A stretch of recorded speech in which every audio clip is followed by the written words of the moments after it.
आप सभी को हमारे YouTube चैनल इलेक्ट्रॉनिक लैब में स्वागत है। आज हम लोग एक इलेक्ट्रिकल डिवाइस सेल तथा बैटरी का अध्ययन करेंगे। आप लोग फिगर में देख सकते हैं कि हमारा इस तरह का जो सेल आपने कभी देखा होगा। ये जो सेल है ये सेल जो है हमारा रेडियो में प्रयोग होता था। साथ ही इस तरह का जो बटन सेल आप देख रहे हैं फोटो में, ये हमारे जो हैंड वॉच होता है या फिर कैलिपर, वर्नियर कैलिपर या किसी चीज़ का जो छोटे डिवाइस होता है जिसको पोर्टेबल कम करंट कैपेसिटी की ज़रूरत पड़ता है, तो उस जगह पर इसका प्रयोग होता है। घर में आपने रिमोट में देखे होंगे, फिर वॉल का जो वॉच होता है उसमें आपने देखा होगा इस तरह का सेल। तो इस सेल का हम लोग आज अध्ययन करेंगे कि सेल का बनता कैसे है, इसके प्रॉपर्टी क्या होता है, इसके अंदर में क्या क्या चीज़ें होती हैं। सेल के बारे में जानते हैं। सेल तथा बैटरी एक पोर्टेबल डिवाइस है, यानी कि इसको कहीं भी ले आ जा सकते हैं आसानी से। ये हल्का होता है वेट में, ठीक है। साथ ही बैकअप के प्रयोग में लाए जाने के लिए इम्पोर्टेंट है। बैकअप, अगर किसी चीज़ का बैकअप ले रहे हैं, यानी आपका इलेक्ट्रिसिटी चला गया तो हमको कुछ देर के लिए करंट दे, तो इसके लिए हम लोग इसका प्रयोग करते हैं। और ये एक डीसी सोर्स है, यानी इससे उत्पन्न जो वोल्टेज होता है वो डीसी होता है, ठीक है। हम लोग जानेंगे बैटरी में होता क्या क्या चीज़ है। तो बैटरी में दो इलेक्ट्रोड होते हैं जिसको नेगेटिव पॉजिटिव बोलते हैं। एक को एनोड तथा दूसरे को कैथोड बोलते हैं। जो पॉजिटिव होता है उसको एनोड बोलते हैं और जो नेगेटिव होता है उसको कैथोड बोलते हैं। साथ इसमें एक इलेक्ट्रोलाइट होता है, यानी जो केमिकल होता है इसके बीच में देख सकते हैं आप लोग फोटो में, केमिकल होता है। ये केमिकल, इसको इलेक्ट्रोलाइट बोलते हैं। ये द्रव के रूप में होता है या पेस्ट के रूप में भी हो सकता है। और ये दोनों इलेक्ट्रोड तथा ये जो इलेक्ट्रोलाइट है, इसी के अभिक्रिया के फलस्वरूप कोई भी सेल ईएमएफ जनरेट करता है, जिससे हम लोग उस ईएमएफ से कोई बल्ब या किसी चीज़ का जला सकते हैं और प्रयोग कर सकते हैं, ठीक है।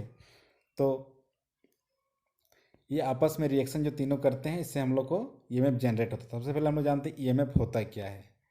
तो ईएमएफ जो होता है एक इलेक्ट्रोमोटिव फोर्स होता है, यानी जो इलेक्ट्रॉन को मूव करने में, यानी एक जगह से दूसरे जगह जाने में, खींचने में जो ताकत देती है, उसी को इलेक्ट्रोमोटिव फोर्स बोलते हैं। तो हम लोग जानेंगे कोई भी जो बैटरी होता है उसको वोल्ट में क्यों मापते हैं, ये सबसे पहले जानेंगे। तो हम लोग जानते हैं कि अलेसांद्रो वोल्टा जो इटली के एक साइंटिस्ट थे, उन्होंने 18वीं सदी में पहला इलेक्ट्रिक सेल खोज किया था। इसलिए ईएमएफ का यूनिट का नाम वोल्ट होता है। उसको एक समान देने के लिए हम लोग उसका यूनिट के नाम पर वोल्ट का प्रयोग करता है, कि उसका नाम हमेशा हमेशा के लिए लोग याद करता रहें। अब हम लोग जानेंगे कि एक सेल में क्या क्या प्रॉपर्टी होता है। सबसे पहले हम लोग जानेंगे इंटरनल रेजिस्टेंस, यानी आंतरिक प्रतिरोध क्या होता है। तो हम लोग देखते हैं हर सेल के अंदर में प्रयोग होने वाले इलेक्ट्रोलाइट जो केमिकल होता है तथा इलेक्ट्रोड के कारण कुछ ना कुछ रेजिस्टेंस, या गलत दिया, रेजिस्टेंस होता है। सेल के इस रेजिस्टेंस को इंटरनल रेजिस्टेंस कहते हैं, यानी जो उसके अंदर इलेक्ट्रोड और इलेक्ट्रोलाइट से जो रेजिस्टेंस पैदा हो जाता है आपस में, उसको हम लोग इंटरनल रेजिस्टेंस कहते हैं।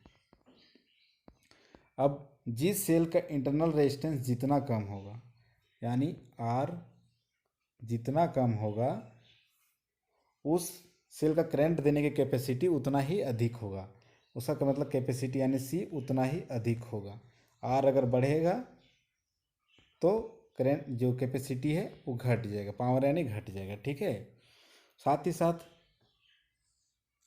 जो रेजिस्टेंस है इंटरनल रेजिस्टेंस, वो किस पर डिपेंड करता है, इलेक्ट्रोलाइट पर डिपेंड करता है और इलेक्ट्रोड पर डिपेंड करता है। दोनों इलेक्ट्रोड कैसे हैं इस पर डिपेंड करता है। अब बोला जाता है कि जिस सेल का इलेक्ट्रोड का एरिया, यानी जो दो नेगेटिव पॉजिटिव एनोड कैथोड जो बने होते हैं मेटल ऑक्साइड का, उसके एरिया पर डिपेंड करता है। जिसका एरिया अधिक होगा, ये अदर अधिक होगा, उसका इंटरनल रेजिस्टेंस उतना ही कम होगा। और जिसका एरिया जितना ही कम होगा इलेक्ट्रोड का, उसका इंटरनल रेजिस्टेंस उतना ही अधिक होगा। तो अगर हमको करंट कैपेसिटी बढ़ाना है तो इलेक्ट्रोड का एरिया हम लोग थोड़ा बढ़ा देंगे तो उसका क्या होगा, जो करंट देने की कैपेसिटी है बढ़ जाएगा। इसके बाद दूसरा हमारा आता है ईएमएफ, उसके बारे में जानेंगे हम लोग। ईएमएफ यानी इलेक्ट्रोमोटिव फोर्स। किसी सेल का हम लोग पढ़ेंगे ईएमएफ क्या होता है।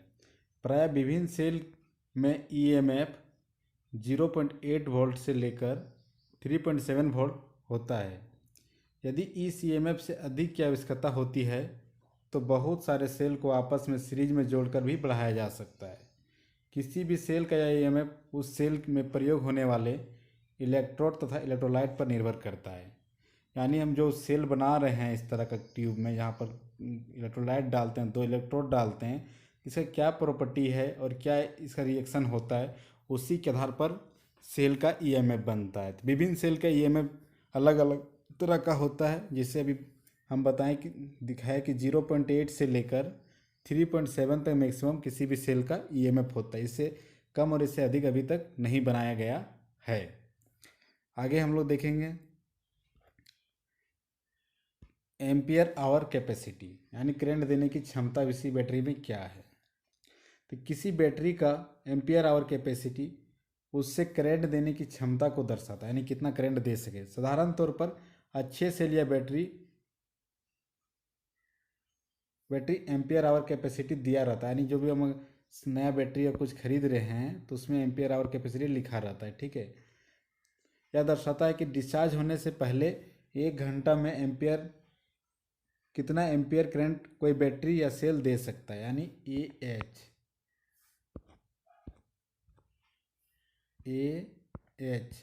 यानी एम्पियर गुना आवर। अगर 30 एम्पियर दिया है तो बोल रहा है कि 1 घंटा में ये बैटरी 30 एम्पियर करंट दे सकता है, ठीक है ना। तो एक उदाहरण के तौर पर हमने यहाँ देखेंगे, यदि किसी बैटरी का कैपेसिटी 150 एच है यानी 150 एच है, तो यह बैटरी डिस्चार्ज होने से पहले, यानी डिप डिस्चार्ज ना जाए, अगर 12 वोल्ट का बैटरी है तो ये 10 वोल्ट जाने से पहले बता रहा है, डिस्चार्ज नहीं होना चाहिए हो, तो पहले 1 घंटा में 150 एम्पियर करंट दे सकता है, यानी 1 घंटा तक लगातार ही 150 एम्पियर करंट दे सकता है, ठीक है। वहीं यदि 300 एम्पियर करंट लिया जाए, यानी करंट को हम बढ़ा देते 300 लेना चाहें, तो यह बैटरी सिर्फ आधा घंटा ही बैकअप देगा। यानी हम लोग जानते 30 एच इसका कैपेसिटी है एम्पियर गुने, यहाँ पर अगर एम्पियर 150 एम्पियर, सॉरी 150 एम्पियर है, यानी यहाँ पर 150 एम्पियर दिया है। तो फर्स्ट में हमने देखा कि ये 1 घंटा में, यानी 150 एम्पियर 1 घंटा तक देता है, ठीक है। तो यही अगर 150 एम्पियर रहे एच उसका कैपेसिटी है, तो यहाँ पर हम लोग 300 कर देंगे तो एच कितना हो जाएगा। तो एच उधर जाने पर क्या होगा, 150/300 भागा दे देंगे, कितना घटेगा, आधा, यानी आधा घंटा देगा। अगर करंट बढ़ा देंगे तो आधा घंटा देगा, लेकिन अगर हम लोग करंट कम लें तो, यानी 300 एच था मेरा यहाँ पर, 150 एच था ये मेरा बैटरी, तो इसमें अगर हम लोग कम करंट लेते हैं तो देखते हैं कि निकाल के, अगर हम लोग यहाँ पर एक ऑप्शन हम लोग दिए 15 एम्पियर अगर करंट लिया जाए तो ये कितना बैकअप देगा। तो अगर इसका कैपेसिटी 150 एच है, ये एच एम्पियर आवर, और हम लोग 15 एम्पियर लेते हैं तो घंटा कितना होगा, एच क्या होगा, ए और एच गुना है, यहाँ पर देखिए ए और एच गुना है, तो एच निकालने के लिए क्या करेगा, 150 इधर 15 आ जाएगा, तो 15 दे हैं 150, यानी 10 घंटा दे। यानी अगर करंट हम लोग कम करते हैं तो हम लोग टाइम बढ़ जाएगा, अगर करंट अधिक लेते हैं तो क्या होगा, वो जो होता है टाइम घट जाएगा। ये हमारा एम्पियर आवर कैपेसिटी दिखाता है। और हम लोग भी जानते हैं कि अगर बहुत बैटरी ऐसे बनाया जाता है कि बहुत सारे सेलों को सीरीज या पैरेलल में जोड़कर ही बैटरी बनाया जा सकता है, ठीक है। आगे हम लोग देखते हैं सेल इन सीरीज, अगर किसी सेल को सीरीज में जोड़ते हैं तो क्या होता है, ठीक है। हम लोग जानते हैं कि बैटरी जो है सेल के समांतर या सीरीज में जोड़ने पर ही बनता है। तो अगर हम लोग सेल को सीरीज में, यानी सीरीज में जोड़ते हैं तो क्या बनता है, सबसे पहले देखेंगे। तो सीरीज जानते हैं कि सीरीज कैसे जोड़ा जाता है, कि एक का पॉजिटिव दूसरे का नेगेटिव के साथ जोड़ देंगे, फिर इसका पॉजिटिव और नेगेटिव को इस तरह जोड़ते जाएंगे, इस तरह जोड़ते जाएंगे नेगेटिव को पॉजिटिव से, ठीक है। एक बैटरी का नेगेटिव यहाँ से यहाँ जुड़ जाएगा, यहाँ पर सॉरी दिखाते हैं आपको, सिंबल के जरिए दिखाएंगे, अभी रुक जाइए 1 मिनट। सबसे पहले हम लोग देख लेते हैं कि सेल इन सीरीज, कई सेल को सीरीज में जोड़ने पर बनने वाला बैटरी का कुल ईएमएफ सभी सेल के योग के बराबर होता है। इंटरनल रेजिस्टेंस बढ़ जाने के कारण से करंट देने की क्षमता एक बैटरी के बराबर रह जाता है। सबसे पहले हम लोग सिंबल देखते हैं, ये हमारा सिंबल है, ठीक है, किसका, सेल का।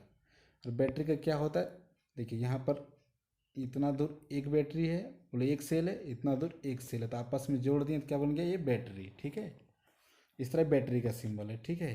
तो हम लोग देखेंगे सेल इन सीरीज में, सेल इन सीरीज में बताया गया कि अगर कई सेल आपस में जोड़ दिया जाता है तो उसका जो है ईएमएफ है सभी सेलों के योग के बराबर हो जाता है। और यदि और उसका क्या होता है, कई सेल अगर सीरीज में रहता है तो उसका इंटरनल रेजिस्टेंस क्या, तो वो भी सीरीज में जुड़ता है। सीरीज में जुड़ने से क्या होता है, इंटरनल रेजिस्टेंस बढ़ जाता है, जिससे करंट देने की क्षमता एक ही बैटरी के बराबर रह जाता है। तो हम लोग एक फिगर के माध्यम से हम लोग देखेंगे, यहाँ पर देख रहे हैं कि हमारे पास 4 सेल है, जिसका 1.5 वोल्ट एक सेल का है। सभी एक, अगर हम लोग कोई भी सेल को जोड़ते हैं तो बराबर सेम कैपेसिटी का सेल होना चाहिए, तभी आप हमेशा सीरीज में या पैरेलल में जोड़ना है, ठीक है। हमारे 4 सेल है, 1.5 1.5, तो क्या सीरीज में कैसे जोड़ता है, एक बैटरी का नेगेटिव दूसरा का पॉजिटिव में, इसका नेगेटिव दूसरा का पॉजिटिव में, इसका नेगेटिव दूसरा का पॉजिटिव में, और ये लास्ट इन हो गया, लास्ट इन, जिससे हम लोग ईएमएफ ले सकते हैं। तो 4 सेल को जोड़ दिए 1.5, तो क्या हो गया, हम लोग अभी पढ़ चुके हैं कि सभी सेलों के योग के बराबर होता है। तो 1.5 इंटू 4 कितना हो जाएगा, 6 वोल्ट। यहाँ पर देखिए 6 वोल्ट दिया है कुल ईएमएफ। और जोड़ने का सिंबल का तरीका देखिए, एक सेल का सिंबल इस तरह होता है, तो सभी सिंबल को आपस में जोड़ेंगे तो इस तरह होता है। इसलिए हम लोग अभी हम बताए थे बैटरी का सिंबल इस तरह होता है। ये जो आप देख रहे हैं ये बैटरी का सिंबल है, ठीक है ना। यहाँ पर पॉजिटिव लिख देंगे, यहाँ पर नेगेटिव, बैटरी का सिंबल हो जाएगा, ठीक है। आगे हम लोग देखते हैं सेल इन पैरेलल। जब पैरेलल में जोड़ते हैं तो क्या होता है, जब एक से अधिक सेल को आपस में समांतर क्रम में जोड़ा जाता है तो बनने वाला बैटरी का वोल्टेज एक सिंगल बैटरी के वोल्टेज के बराबर हो जाता है। यानी जस्ट उसका उल्टा है। इसमें क्या होता है, जो वोल्टेज होता है एक ही बैटरी के बराबर, बोले एक ही सेल के बराबर रह जाता है, ठीक है। परंतु समांतर क्रम में होने के कारण कुल इंटरनल रेजिस्टेंस घट जाता है। हम लोग पढ़ चुके हैं कि अगर कोई भी जो प्रतिरोध या रेजिस्टेंस अगर पैरेलल में जोड़ता है तो क्या होता है, उसका घट जाता है, कुल प्रतिरोध घट जाता है, जिससे क्या होता है, करंट देने की क्षमता एम्पियर आवर कैपेसिटी सेल का बढ़ जाता है और सभी सेलों के एम्पियर आवर कैपेसिटी के योग के बराबर हो जाता है। यानी एक का 20 Ah है और इसमें हम लोग 4 को जोड़े हुए पैरेलल में, तो कितना हो जाएगा, 20 चौका 80 Ah टोटल हो जाएगा, ठीक है ना। अगर हमको अधिक देर तक करंट लेना है तो क्या करेंगे, इस तरह का हम लोग पैरेलल कर देंगे। तो आप लोग पैरेलल कैसे करते हैं वो आपको हम लोग फिगर के माध्यम से दिखाते हैं आपको। ये फोटो आप देखिए, यहाँ पर 3 सेल है, 1 2 3 सेल है, ठीक है। तीनों को क्या करना, पॉजिटिव को पॉजिटिव में, पॉजिटिव को पॉजिटिव में जोड़ देना है, ठीक है। और नेगेटिव को नेगेटिव में, नेगेटिव को नेगेटिव में, इस तरह निकाल देना। देखिए इसमें वोल्टेज क्या था, 1.5 रहता है, सभी सेल का 1.5 वोल्ट है, ठीक है ना। तो क्या रहता है 1.5 ही, लेकिन ए एच अगर इसमें अगर ज़्यादा है 2 Ah करके मान लो दोनों तीनों का है, तो कितना हो जाएगा, ये 2 या 6 Ah इसका कैपेसिटी हो जाएगा, ठीक है। यानी सीरीज और पैरेलल में करने पर आपस में ये उल्टा हो जाता है। अगर हम लोग इसको फिगर में, सर्किट फिगर में बनाते हैं तो इस तरह बनेगा। देखिए इसका पॉजिटिव साथ जुड़ा है, इसका पॉजिटिव साथ जुड़ा है, इसका नेगेटिव साथ जुड़ा है, इसका नेगेटिव साथ जुड़ा है, और कुल मिला के यहाँ से आउटपुट होता है। तो हमारे पास एक क्वेश्चन यहाँ पर देख सकते हैं आप लोग कि इस तरह 4 बैटरियाँ हैं हमारे पास और 12 वोल्ट का सारा बैटरियाँ हैं, ठीक है ना। तो पूछ रहा आपस में क्या है, देखो positive positive positive, negative negative negative जुड़ा, यानी ये पैरेलल में जुड़ा है। तो पूछ रहा है क्वेश्चन है फाइंड द टोटल वोल्टेज भी। तभी हम लोग पढ़ चुके हैं कि अगर पैरेलल में सभी रहेगा तो वोल्टेज एक के बराबर है, तो इतना वोल्टेज हो जाएगा, यहाँ पर 12 वोल्ट हो जाएगा, ठीक है। इसी तरह इसमें करंट कैपेसिटी कितना हो जाएगा, तो हम लोग सभी पढ़ चुके हैं कि अगर तीनों पैरेलल में रहेगा, देखो सभी पैरेलल में, तो क्या हो जाएगा, वो चारों का कुल योग के बराबर होता है। तो कितना हो जाएगा, 125 गुना 4 है ना, तो 125 गुना 4 यानी 500 एच इसका आंसर हो जाएगा, ठीक है।